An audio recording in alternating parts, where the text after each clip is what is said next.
Just the other day, in my hometown in Illinois, a 14-year-old boy was shot and killed by another young child. Unfortunately, this has become all too common where I'm from. I mean, in the last decade, I've seen with my own eyes the city go from a place that's joyful, optimistic, and safe to a place of sorrow, pessimism, and violence. But what followed was indeed uncommon. It seemed the community had reached its breaking point with accepting children dying to gun violence as normal, and it prompted a very robust and honest discussion, and it forced people to take a very hard look in the mirror and realize how destructive and deadly Black culture has become. I've wanted to talk about the cultural epidemic in the Black community for a while, and this tragic occurrence in my hometown brought it back to the front of my mind. But even so, I didn't make a video. I was going to discuss it when Carmelo Anthony stabbed and killed Austin Metcalf. But I didn't, because we didn't know the facts, and I didn't want to take part in sensationalizing the murder of a kid and engage in a topic that was racially dividing people. When the whole Black fatigue trend was going on, I thought about making a video then.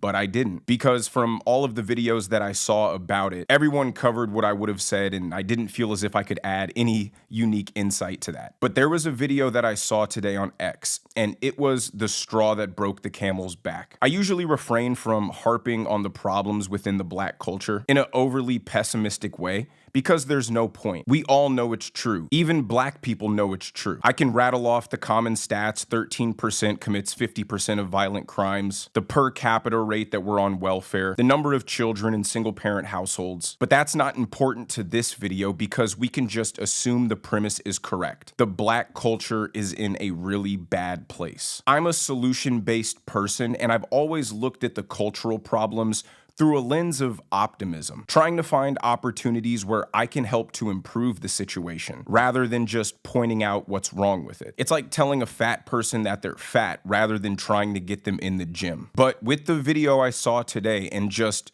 recently, broadly speaking, I've been starting to lose my optimism that Black culture can be saved, that Black culture even wants to be saved. Now, as a mixed man who supports Donald Trump, I've heard from every side, the pretentious white liberals, other Black people, when was America ever great for Black people? And they always look at me crazy when I tell them post-World War II, all the way up until 1965. Oh, but segregation and white supremacy and institutional racism. Yeah, fine. I didn't say it was easier to be Black in America then than it is today. I'm saying Black people as a whole, as a demographic, as a culture, were better then. We were dignified. We had self-respect. We were united. We weren't killing each other in the streets. We had polite, God-fearing, two-parent households. We had role models that glorified intelligence and articulation. We were extremely gifted and talented at music and shaped a lot of American culture through it. If the Black people today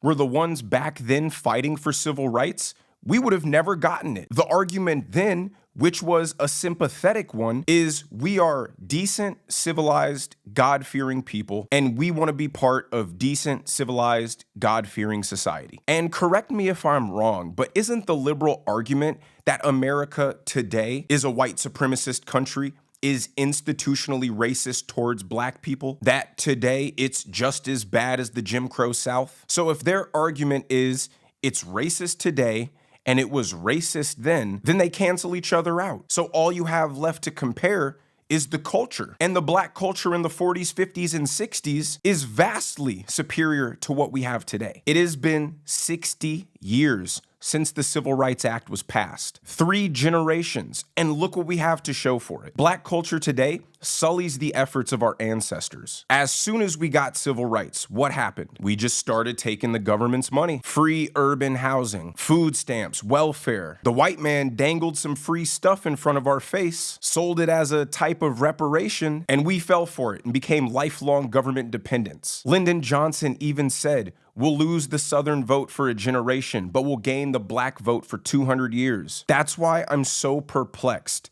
that black people will perpetually vote for the party that effectuated our downfall at a 90 to 95% tick every election. The Republicans were against the Civil Rights Act, so they are racist. And the Democrat Party has ran with that same message for the last 60 years. And Hollywood has capitalized on glorifying the inner city violence that Democrat policies caused. And who's Hollywood run by? Certainly not the right. Megan Thee Stallion, Sexy Red for the ladies. Influence them to be as ratchet and ghetto and obnoxious as possible. Show them that their true value as a woman comes from shaking their ass fat. And then for the men, a bunch of gang rappers who constantly brag about murdering people, committing crime, and literally being domestic terrorists. How, as a culture, can we expect others to take us seriously when we allow this level of degeneracy to represent us in mainstream media? And the real problem with all of this is the disastrous effect that it is having on the black youth. And that leads me to show you the video that prompted me to go on this rant. This is a popular streamer and his son on live stream. Take a look. Tell that nigga fuck him, man. Tell him. Tell him fuck him, nigga. Fuck him, nigga, man. Hey, real gangster shit. Man, tell him again. Say you pussy boy. Pussy boy. Yeah. Tell him you ain't like that boy. You don't like that boy. Tell me I real left you. I really left you. Real, she really left you. I really left you. Straight puss. Straight pussy. Say straight puss. Straight pussy. Hey, say when I catch you, I'ma bat the piss out you. When you come over here, that means I'm about to piss Nah, off. say if you ever have a son, I'ma smack your son. Say it.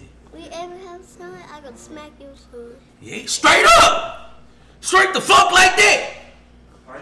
My only question here is why? Why are you publicly encouraging your kid to engage in bad behavior? The kid knows it's bad. That's why he doesn't want to say it. But he's being encouraged by his dad to do so as if it's positive. He knows he's on live stream. He sees the chat loving it. So he thinks it's performative. I cannot for the life of me fathom why you would intentionally try to corrupt your child. I don't know why you would encourage your kid to be a thug when we have way too many of them already running around. And I know this guy knows this. There are kids 13, 14, 15 years old running around with military grade weaponry with literally no care in the world and a general lack of respect for human life. I can't stress this enough for the people who don't actually understand this issue. There are teenagers walking around with automatic Glocks with a 50-round clip who think they have the right to walk around and absolutely impose their will on any and everybody. And if you even for a second think about telling them what to do, they might respond with deadly violence. And these kids are doing this simply because they think it's cool. They are being a menace for the sake of being a menace. They are doing it for the love of the game. Like, I've spoken to a classroom of at-risk black youth, and I promise you,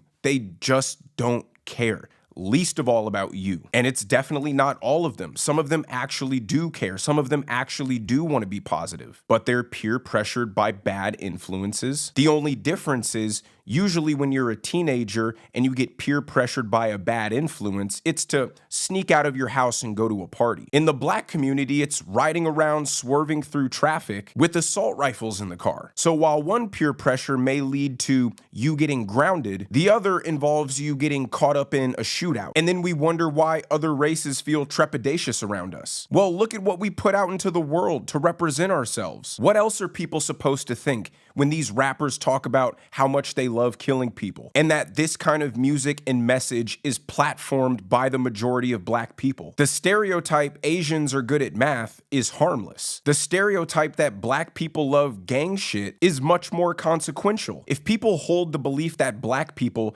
have a propensity towards violence, they're fine with using their prejudice and discernment and being wrong 99 out of 100 times if it saves their life once.